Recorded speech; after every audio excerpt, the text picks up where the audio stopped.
So I'm here in Los Fresnos, Texas. This is not too far from Brownsville, and I came here to check out Fragile Planet Wildlife Park.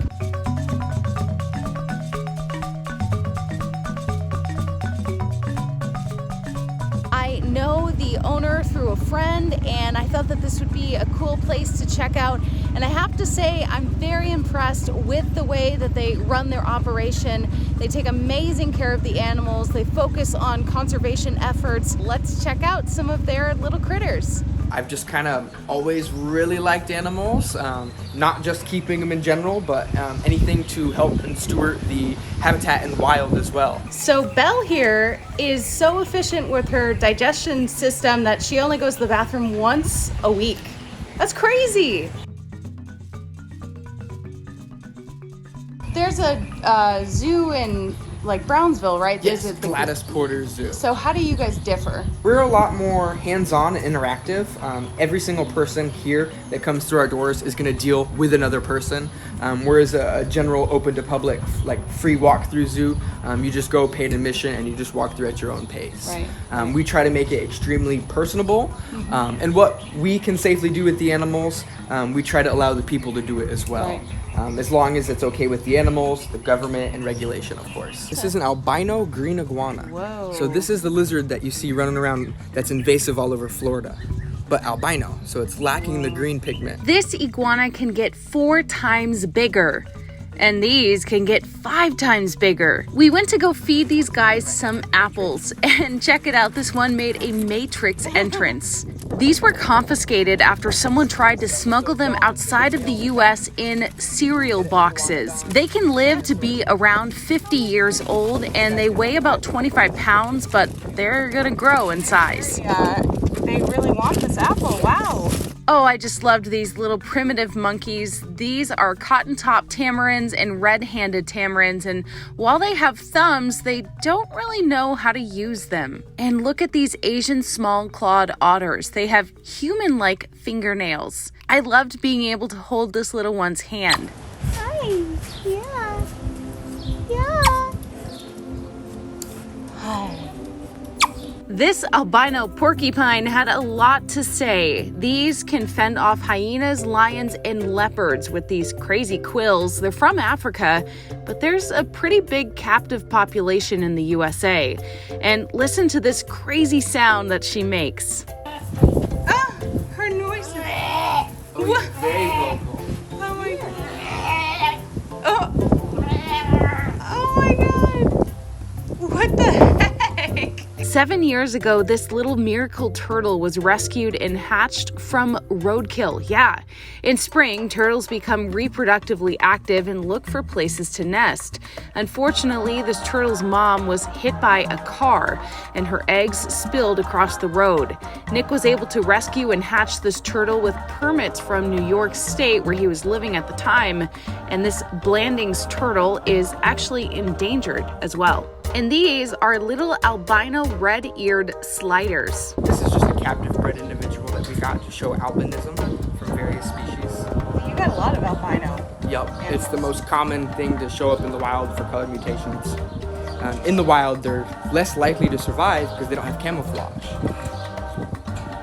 But of course, nothing's wrong with them, so they thrive under human care. I really got a kick out of this pig-nosed turtle. She's about 22 years old and very calm when I pet her. You're so sweet. And they're completely aquatic, with the exception of slightly basking and sticking their shell up of water to kill algae or get some sun rays. And check out this little 2-year-old pig-nosed turtle. He definitely has some catching up to do as he grows. These camels are blowing their winter coat, as you can see. Hi. Hi. These are butt heads. Hi, baby. Hello. This is Oliver. I got a kitty named Oliver. The Bactrian camel is a large, even-toed ungulate native to Central Asia. It has 2 humps on its back. This is in contrast to the single-humped dromedary camel.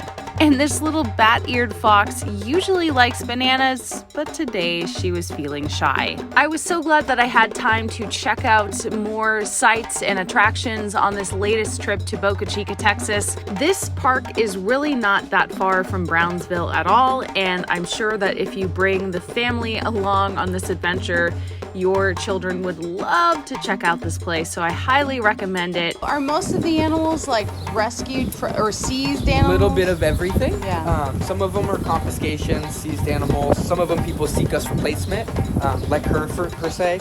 And then a lot of our tortoises and stuff like that have been ex-pets. And you could almost say pets per se, because they become under our ownership.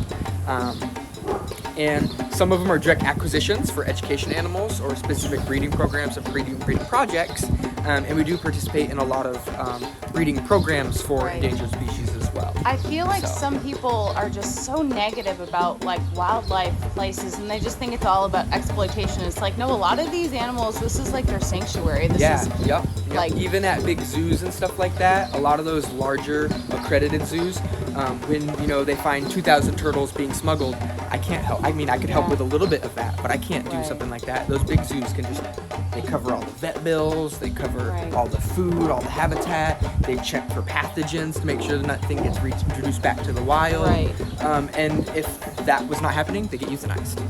So, and that's thousands of animals that get saved, whether they're being saved and kept in captivity or being able to be released in the wild. As long as they're being properly cared for and regulated, it needs to be okay. Again, I was not sure what to expect because some of these operations can be a little bit sketchy or the animals don't seem happy, but this was not the case here. Nick does such a great job. He's so knowledgeable and he loves his animals. did you guys have a lot of interest after Tiger King aired?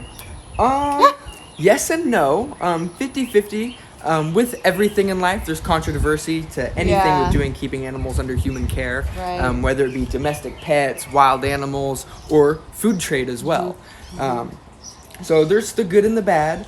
It highlighted the bad, but it didn't really show any of the good that happens either. So hopefully you have time to check them out if you make the trip to Brownsville. I'll also throw in there, not too far from this park is a little Mexican restaurant called Elva's.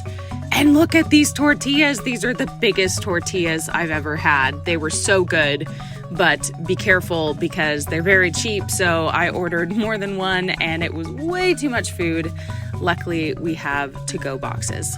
Hopefully you enjoyed this video. Thanks again for watching. If you liked it, please like and subscribe.